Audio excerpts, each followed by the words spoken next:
Hare Krishna, Radhe Radhe. Welcome to my channel Laddu Gopal की सेवा ज्ञान भक्ति। कैसे आप सभी लोग? आशा रखती हूँ अच्छे होंगे। तो बस यहाँ मैं पूजा कर रही थी शिव जी की, और मंदिर में जल अर्पित कर दिया था।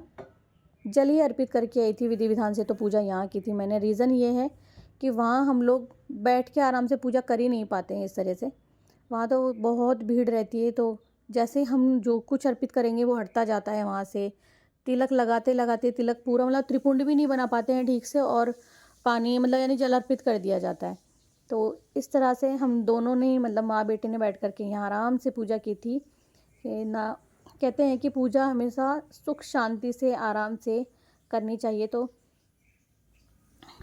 यहाँ फिर आराम से हमने पूजा की। गंगा जल जो था वो ले लिया था हमने, और दूध से, कच्चे दूध से स्नान करवा दिया था। और दूध में ही मैंने जो भी था वो थोड़ी थोड़ी मात्रा में पंचामृत बनाने के लिए उसमें बाकी चीज़ें डाल दी थी। और जो चीज़ें मुझे मिल गई थी सो मिल गई थी। और जितने भी पत्ते थे ना घर में भी, बेल पत्र के, वो सब कटे हुए थे। और क्योंकि बहुत तेज़ तूफान आ रहा है 2-4 दिन से, तो कांटों से अपने आप में ही कट गए थे। मतलब मुझे पत्ते ऐसे मिले ही नहीं थे जो मैं अर्पित कर पाऊँ। फिर जो भी सामग्री अवेलेबल थी मेरे पास में या मैंने मंगवाई थी, मैंने उसी से पूजा की थी भोले बाबा की। और जल अर्पित मैंने मंदिर में सभी देवी देवताओं को कर दिया था। तो इसे आँख के फूल कहा जाता है। ये आंकड़ा है, और सफ़ेद वाला आंकड़ा होता है तो और भी शुभ होता है। वो बहुत अच्छा रहता है, वो भी अर्पित करते हैं। तो हम यहाँ जो एक बेल पत्र था जो बिल्कुल सही था, उस पर फिर मैं ओम लिखती हूँ तीनों पत्तों पर ही, और वो एक बेल पत्र ही मैं अर्पित कर देती हूँ।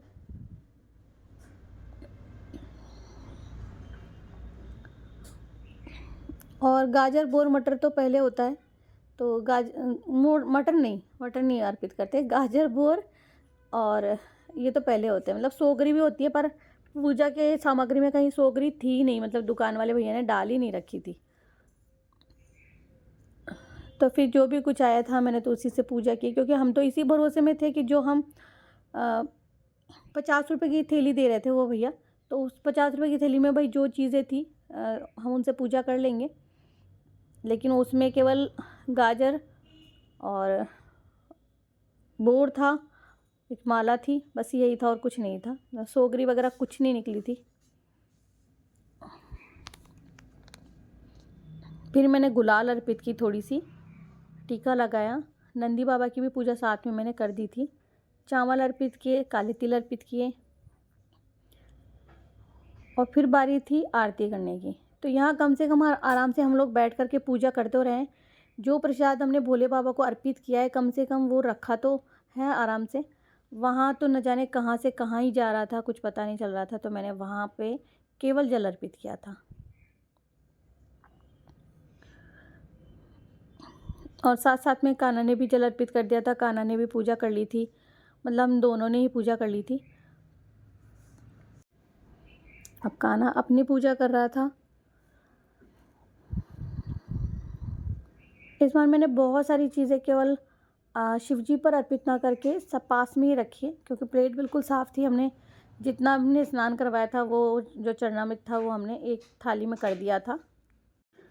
तो यहाँ सारा प्रसाद हमने रख के, और ये जो प्रसाद था ये हमने ग्रहण कर लिया था, क्योंकि शिव जी पर चढ़ा हुआ प्रसाद ग्रहण नहीं करते हैं, जैसे कि मैंने आपको पहले भी बताया था। लेकिन हमने तो मतलब यहाँ थाली में ही रखा था, मतलब इसी तरह से भोग लगाया था, तो आराम से हम ले सकते थे।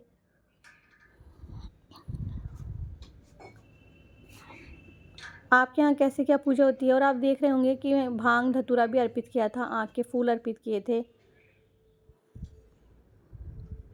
और यहाँ तो दूर दूर तक देखने के लिए भाई आँख के फूल मिलते ही नहीं है मुझे, पता नहीं किस कॉर्नर में होते होंगे। यह हमने नाग देवता के लिए रखा है। हालांकि मुझे साइंस में यही देखा है कि नाग देवता दूध नहीं पीते हैं। फिर यहाँ मैं आरती कर रही थी, और इस तरह से सरलतम रूप में आराम से हमने शिव जी की पूजा की। आप सबकी पूजा कैसी रही, शिवरात्रि कैसी रही, ज़रूर से आप शेयर कर दीजिएगा। और पूजा के बाद में जो वीडियो लिया वो मैं आप लोगों के साथ शेयर कर देती हूँ। बस इस तरह से हमने पूजा की थी।